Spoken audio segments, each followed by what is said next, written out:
สบายดีทุกคนมาเจอกันอีกแล้ววันนี้จิกจะมาเฮ็ดเมนูข้าวเปียกเส้นใหญ่ส่วนวิธีการเฮ็ดนั้นแม่นจิกจะบอกละเอียดเลยสำหรับใครที่อยากได้สูตรไปเฮ็ดขายแม่นสามารถมาเบิ่งคลิปนี้ได้เด้อและจิกขอฝากทุกคนกดไลค์กดแชร์เพื่อเป็นกำลังใจให้จิกเด้อมาเดี๋ยวเรามาเบิ่งขั้นตอนการเฮ็ดกันเลยขั้นตอนทำอีกแม่นจิกจะเอาซีนหมูให้มาล้างทำความสะอาดซีนที่จิกจะใส่ก็จะมีดุข้างหมูกับซีนติดมันหลังจากที่ล้างทำความสะอาดเป็นที่เรียบร้อยแล้วจิกก็จะมาตัดให้เป็นตอนตามใจมักเลยเด้อและที่สำคัญสำหรับคนที่เฮ็ดขายแนะนำให้ซื้อซีนที่มันติดกับกระดูกหั่นนะหรือว่าเขาจะเอิ้นว่าดูกสันคอหั่นนะบ่สันก็ซื้อเอาหางหมูหั่นก็ได้มาฟักให้เป็นต้นพอดีคำแล้วก็เอาไปต้มส่วนวิธีการต้มของจิกแม่นน้ำซุปหั่นจิกจะใส่คาโนหั่นแม่นจิกขอแนะนำให้ใส่คาโนฟ้าไทยเด้อแล้วก็ใส่เกลือหั่นลงไปหน่อยนึงถ้าหากว่าเฮ็ดขายก็อิงตามต้นทุนที่เฮามีหั่นล่ะแต่ว่ามื้อนี้จิกเฮ็ดกินหั่นนะจิกก็เลยจะเฮ็ดแบบเครื่องจุกๆแหน่จังน้อยจิกก็จะต้มซีนหั่นใส่หม้อแห้งดันเพื่อให้มันสีแบบเปื่อยๆนิ่มๆแหน่จักน้อยและเพื่อบ่เป็นการเสียเวลาจิกหั่นได้เจียวผักหอมบัวหั่นไว้เป็นที่เรียบร้อยแล้ว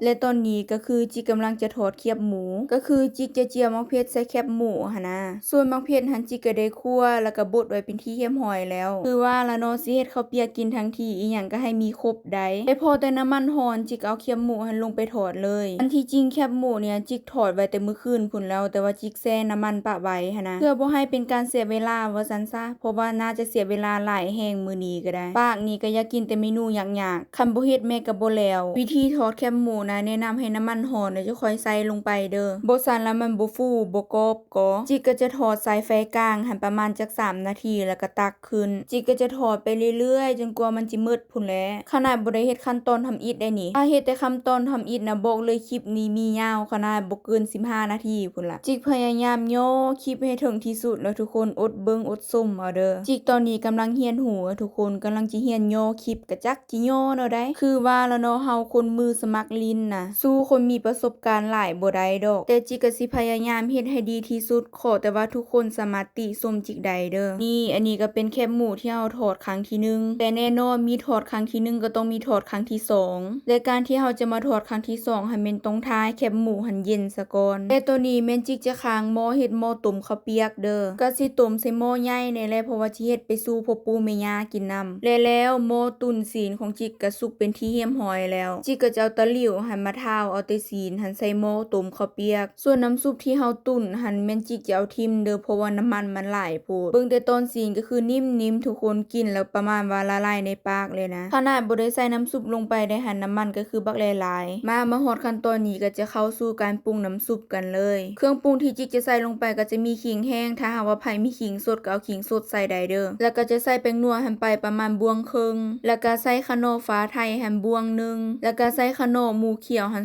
2บวงและสำหรับไผที่มักน้ำซุปเอาหวานๆแน่ก็ใส่น้ำตาลลงไปเด้อแต่จิกแท้จะใส่หัวผักบัวหั่นไปเอาหลายแน่เพราะว่ามันจะได้มีรสชาติเอาหวานนิดจักหน่อยหลังจากนั้นก็ปิดฝาหม้อต้มปะไว้และเพื่อบ่เป็นการเสียเวลาอีกแล้วจิกก็จะค้างหม้อแล้วก็ทอดเคี่ยวหมูหั่นอีกทอดครั้งนี้เป็นทอดครั้งที่2แล้วแต่ว่าใส่ไฟแห้งคือเก่าหั่นแล้วทุกคนจิกก็จะทอดไปประมาณ2นาทีหลังจากนั้นก็จะเอามะเขือที่เฮาบดหั่นใส่ลงไปเลยในขั้นตอนการใส่มะเขือนี่นะแนะนำให้ปิดแก๊สก่อนเด้อแล้วปะให้มันเอาอุ่นหน่อยนึงก่อนจะค่อยใส่ลงไปบ่แม่นว่าเอาอุ่นนะทุกคนแบบบ่ให้มันโหนเกินไปหั่นนะหลังจากที่เจียวมะเขือเป็นที่เรียบร้อยแล้วจิกก็จะมาตักใส่ถ้วยหั่นไว้และนี่ก็จะเป็นหน้าตาของมะเขือเจียวของเฮาโอ้ยเว้าเรื่องเจียวมะเขือนะหอมไป8หลังคาเฮือนพุ่นแหละเครื่องทุกอย่างที่จิกะเกียมกะทยอยแล้วไปเป็นที่เรียบร้อยแล้วบ้านนี้ก็ยังเหลือแต่ขั้นตอนเดียวทุกคนนั่นก็คือขั้นตอนการเฮ็ดเส้นพอจังหวะนี้ก็คือกะเกียมอุปกรณ์ซะก่อนนั่นก็คือการต้มน้ำส่วนปริมาณน้ำนี่จิกบ่สร้างกะทุกคนใส่เพื่อไปโหลดต้มไปให้เอาหลายหน่อยนึงก็จะต้มน้ำใส่หม้อกาที่เขาจะต้มน้ำกินกาแฟนี่ก็ได้สำหรับไผที่สะดวกก็ต้มใส่หม้อต่างหากก็ได้หม้อแบบเฮาแต่งกินทั่วไปหั่นนะในขั้นตอนที่ท่าน้ำฟดอยู่นั้นจิกก็ขอกินน้ำจักจอกนึงก่อนซะว่าแต่คิดยากนะเมนูใดย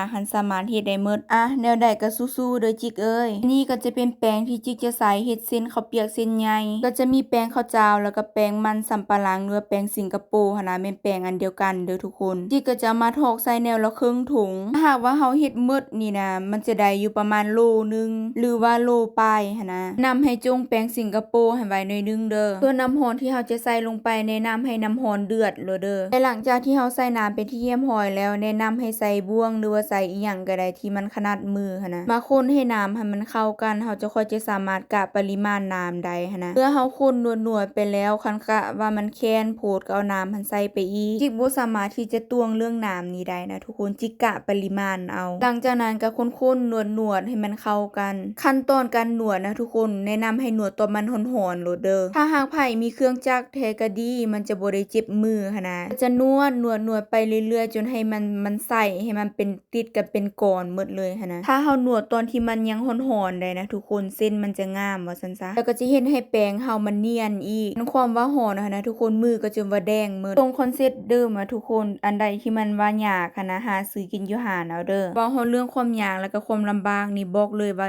ยากอีหลีการเฮ็ดเส้นข้าวเปียกนี่นะพอแต่นวดแป้งแล้วเฮาก็ต้องฮีบเอามาหลิงเลยเด้อทุกคนมาหลิงให้เป็นแผ่นหันนะหลิงในตอนที่มันยังอุ่นๆนะทุกคนมันจะเป็นแผ่นง่ายยังจื้อได้บ่ทุกคนที่จิบอกให้จุ่มแป้งสิงคโปร์ไว้นะอันนี้ล่ะฮอดขั้นตอนนี้แล้วเฮาจะได้ใส่นะก็จะใส่แป้งสิงคโปร์หั่นล่ะโห้ยให้มันทั่วเพื่อบ่ให้มันติดไหมที่เฮาหลิงหั่นนะตายแล้วทุกคนไฟไหม้คนแขนจิกโอ้ยเนาะอันใดที่ลำบากค่ะเนาะอย่าล่ะความพยายามอยู่บ่ใดความพยายามอยู่บ่นั้นแป้งหั่นน่ะเวลาที่เฮาหลิงนะหลิงตามใจเลยเด้อทุกคนไผมักเส้นใหญ่ก็หลิงเฮ็ดหน้าแน่ไผมักเส้นน้อยก็หลิงให้มันบางลงมาแผ่นที่1ก็แล้วไปเป็นที่เรียบร้อยแล้วบัดนี้ก็มาต่อแผ่นที่2แผ่นที่2นี่ก็หลิงเฮ็ดแนวเดียวกันเลยเด้อทุกคนเอาแป้งหันห้อยก่อนเพื่อบ่ให้มันติดหั่นน่ะแล้วก็ลิงไปเรื่อยๆจนกว่ามันจะแล้วพู้นล่ะอันที่2นี่มันอ้าวเย็นหั่นน่ะก็เลยลิงยากๆแน่จังน้อยนี่ผลลัพธ์ที่ได้ก็คือน่าพอใจดีขนาดดีใจแฮงตอนนี้อันที่ดีใจบ่แม่นหยังเด้ทุกคนจิกงุ่มๆเตาๆเฮ็ดเมนูนี้เป็น2ชั่วโมงเต็มๆแล้วนะนี่นะมาพอแต่ลิงแล้วก็มาสู่ขั้นตอนการตัดเส้นกันเลยจิกก็จะตัดแบ่งครึ่งเพราะว่ามันจังสิเฮ็ดให้เฮาซอยง่ายหั่นน่ะเพราะว่าจิกเฮ็ดข้าวเปียกเส้นใหญ่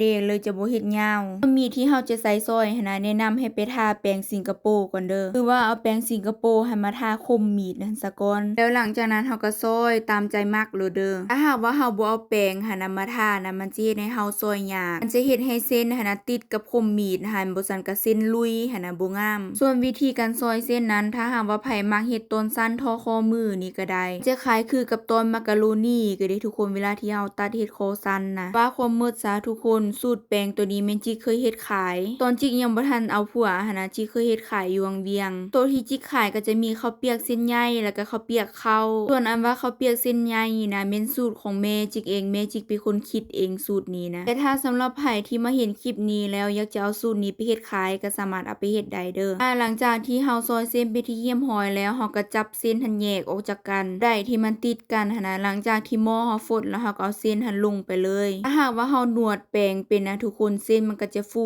จะงามดีต้มไปมื้อนึงเส้นก็สุกก็ฟูขึ้นแล้วจิก็จะต้มไปประมาณจัง5นาทีว่าได้มันข้นในเด้อทุกคนถ้ามันนอนกลนแล้วมันจะติดกลนหม้อโลดได้สำหรับไผที่ต้มไข่นะถ้าหากว่าต้มใส่เตาฟืนหรือว่าเตาถ่านหั่นน่ะแนะนำให้เอาเส้นหันลงใส่หม้อหันตอนที่น้ำฟดเดือดๆแล้วปะไว้ประมาณ3นาทีหลังจากนั้นแม่นให้สุ่มไฟค่อยๆใส่เอาเด้อแต่มันข้นบ่ซั้นมันติดกลนหม้อแล้วก็ไหม้กลนหม้อหั่นเลยได้มาฮอดขั้นตอนนี้หม้อข้าวเปียกของจิก็สุกเป็นที่เรียบร้อยแล้วตักชิมเบิ่งก็คือรสชาติถูกใจแฮงมา